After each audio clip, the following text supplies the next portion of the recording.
Kapan mulainya People Power? Hari ini mulai. Berproses terus.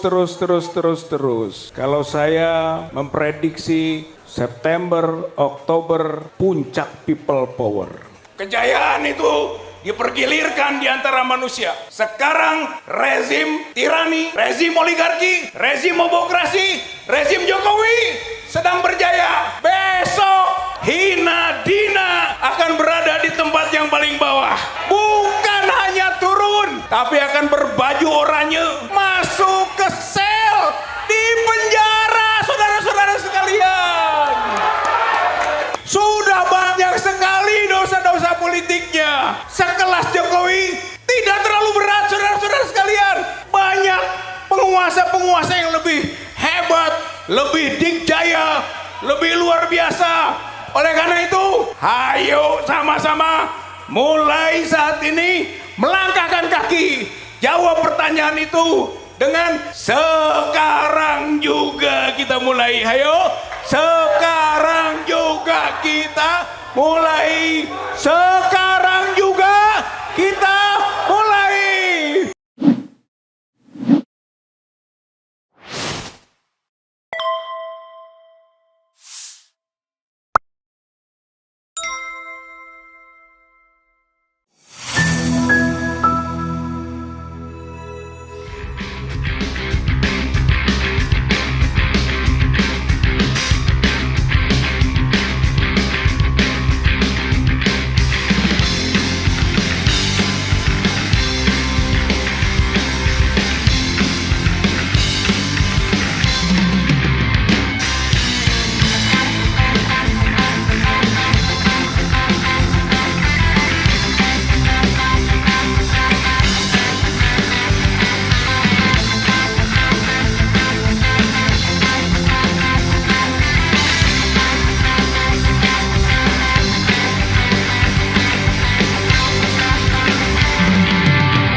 Bapak sekalian, tadi beberapa pembicara sudah menyampaikan soal People Power. Kita tampilkan sekarang jurnalis senior kita, penulis senior kita, Bapak Rizal Fadilah, yang barangkali akan lebih atau sedikit menyampaikan bagaimana cara praktis tetapi sistematis untuk terjadinya People Power tersebut. Dipersilakan Bapak. Assalamualaikum warahmatullahi wabarakatuh. Alhamdulillahirabbil alamin wassalatu wassalamu ala Rasulillah wa ala alihi wa ashabihi wa mawalah. Allahu akbar. Allahu akbar. Allahu akbar. Alhamdulillah kita berkumpul bersama di tempat ini dalam rangka bersiap-siap melakukan People Power. Kapan mulainya People Power? Hari ini mulai. Berproses terus. Kalau saya memprediksi September, Oktober, puncak People Power. Kenapa demikian? Karena di situ ada 30 September PKI. Rezim ini rezim setuju. Rezimnya rezim yang sudah al-ghayah tubariru al-wasilah, menghalalkan segala cara. Itu rezim PKI namanya. Maka September 30 isu itu menjadi puncak. 1 Oktober Kesaktian Pancasila. Ini hari ideologi. Karena ideologi Pancasila sekarang sudah dirusak, sudah digerus. Baik implementasi maupun misi penggantian ideologi ini. Ideologi Pancasila 1 Juni 1945 adalah makar ideologi. 1 Oktober Kesaktian Pancasila, kita pertahankan Pancasila berbasis kesepakatan bangsa. Bukan kemauan sekelompok orang, bukan kemauan partai politik penguasa yang dalam anggaran dasarnya menyatakan misi partai, tugas partai adalah mempengaruhi penyelenggara negara dengan Pancasila 1 Juni 1945. Itu makar. Partai penguasa kita makar ideologi.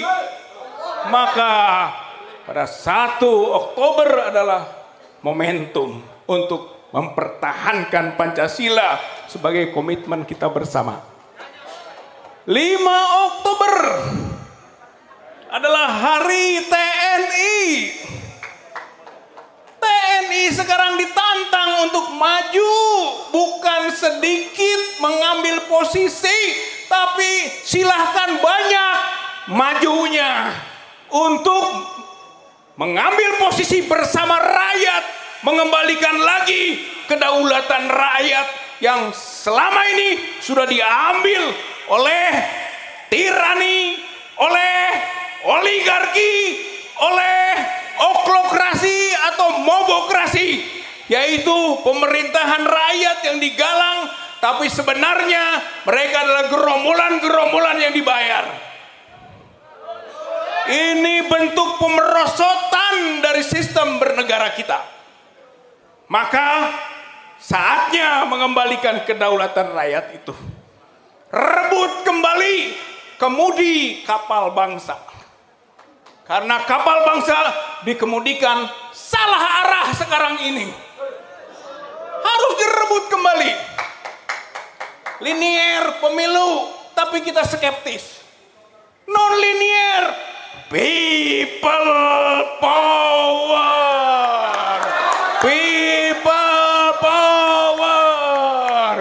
People power. Itu konstitusional, bapak-bapak, ibu-ibu, saudara-saudara sekalian. Jangan takut. Itu tadi sudah disebut, bukan makar. Bukan makar. Konstitusional. Hayo kita mulai bergerak. Tekan DPR, tekan MPR untuk memakzulkan, atau kita langsung tekan Pak Jokowinya supaya mundur. Dua pilihan, dimundurkan atau mundur. Dua-duanya people power yang menjadi penyebabnya. Nggak ada lagi, saudara-saudara sekalian. Kita harus merebut kemudi kapal bangsa ini. Allahu Akbar. Allahu Akbar. Allahu Akbar. 20 Oktober, hari pelantikan Jokowi 2019. Maka Oktober itu juga yang kita sebut tadi, hari turunnya Jokowi.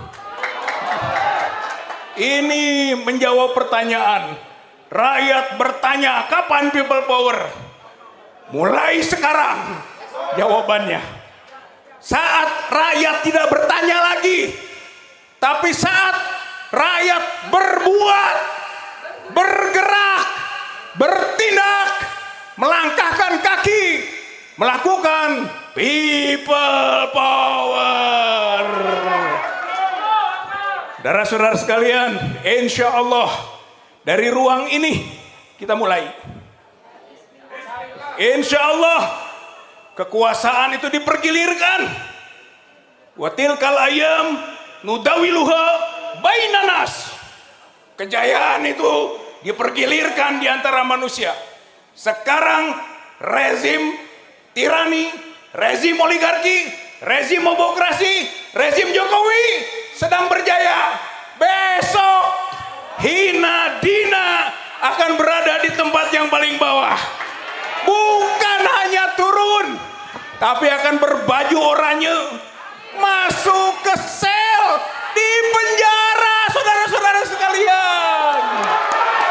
Hayu turunkan, hayu penjarakan, karena dosa-dosa politiknya sudah banyak sekali. Sudah banyak sekali dosa-dosa politiknya. Sekelas Jokowi tidak terlalu berat, saudara-saudara sekalian.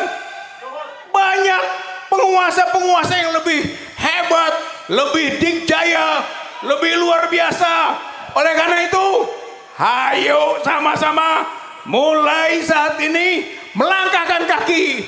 Jawab pertanyaan itu dengan sekarang juga kita mulai. Hayo, sekarang juga kita mulai. Sekarang juga kita mulai.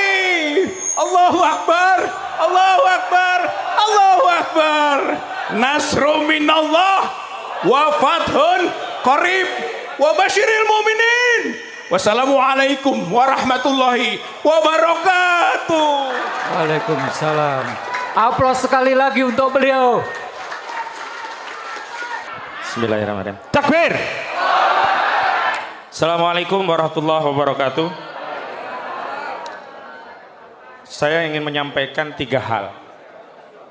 Yang pertama, suasana kebatinan kita, baik yang hadir di sini, juga segenap rakyat Indonesia yang punya kesadaran atas kondisi bangsa ini. Tentu saya ingin katakan bahwa suasana kebatinan kita hari ini prihatin, cemas, sekaligus marah. Kenapa prihatin? Karena seluruh kerusakan itu terjadi di depan mata kita. Bahkan kita juga turut menjadi korbannya. Tapi kerusakan itu dibalut seolah-olah sebuah prestasi. Dan bahkan yang paling prihatin adalah ada putusan pengadilan dari Pengadilan Tinggi Semarang yang menganulir vonis bagi Gus Dur sebagai mengedarkan kabar bohong, tapi diganti hanya menyebarkan kebencian. Artinya apa? Ijazah presiden yang palsu itu patut kita sematkan sebagai benar-benar palsu karena bukan bohong. Ya. Karena itu kita prihatin. Dan yang kedua, kita cemas. Cemas dengan masa depan bangsa kita. Bagaimana dengan nasib masa depan bangsa kita? Saya ingin mencoba untuk mengambil istilah yang sifatnya ke depan. Kalau sebagian orang mengajak kita untuk tidak melupakan founding father kita yang mendirikan bangsa ini, justru saya ingin katakan sesungguhnya kita mendapatkan amanah dari anak cucu kita untuk menjaga bangsa ini agar bangsa yang bernama Indonesia ini sampai kepada mereka. Saya khawatir, cemas bangsa yang dimerdekakan oleh founding father kita, yang dititipkan anak cucu kita, rusak di tangan kita dan tidak sampai kepada anak cucu kita. Itu membuat kita semua tentu saja cemas. Dan kemarahan itu tentu saja layak untuk kita sampaikan, karena kalau dalam Islam marah dan benci itu harus disandarkan pada syariat. Kalau ada pemimpin yang zalim, itu kita harus marah atau bahagia? Kalau ada pemimpin ijazahnya palsu, kita harus marah atau tersenyum?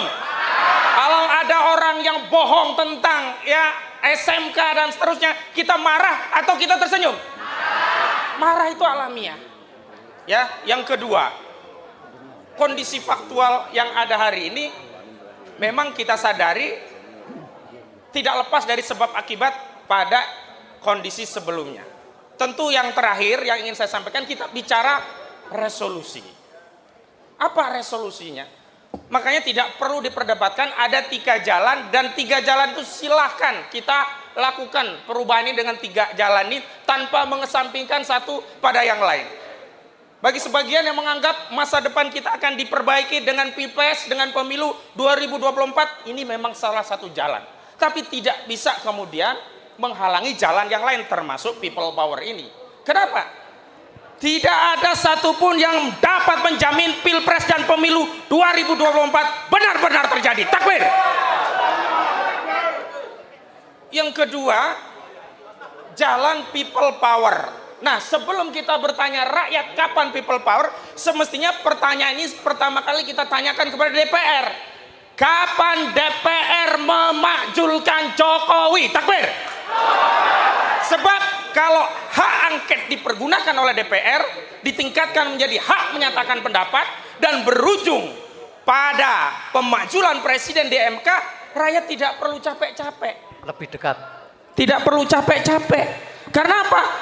Suasana kebatinan kita, aspirasi kita, kehendak kita diwakili oleh DPR. Karena itu saya sependapat dengan keinginan Prof. Denny agar segera DPR mengaktifasi hak angket untuk memeriksa 3 hal yang telah disampaikan oleh Prof. Denny, ditambah 1, yakni tolong periksa ijazah Jokowi asli atau tidak. Takbir.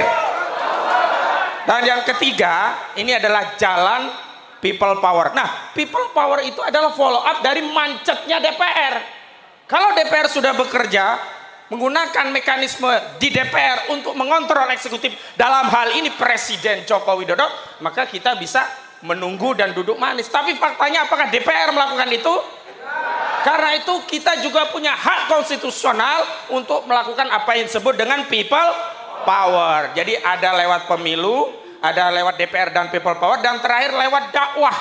Dan dakwah ini juga penting. Kenapa? Jangan anggap dakwah amar ma'ruf nahi mungkar itu sepele. Karena kekuatan people power ini tidak akan makin membesar kalau tidak kita terus gelorakan. Dakwah amar ma'ruf nahi mungkar. Kita katakan yang sejujurnya bahwa presiden ini bermasalah. Jangan pura-pura, jangan mengatakan negeri kita baik-baik saja. Kita katakan dengan tegas bahwa negara kita sedang bermasalah, butuh perubahan, rakyat harus bergerak, people power. Takbir. Assalamualaikum warahmatullahi wabarakatuh. Waalaikumsalam warahmatullahi wabarakatuh.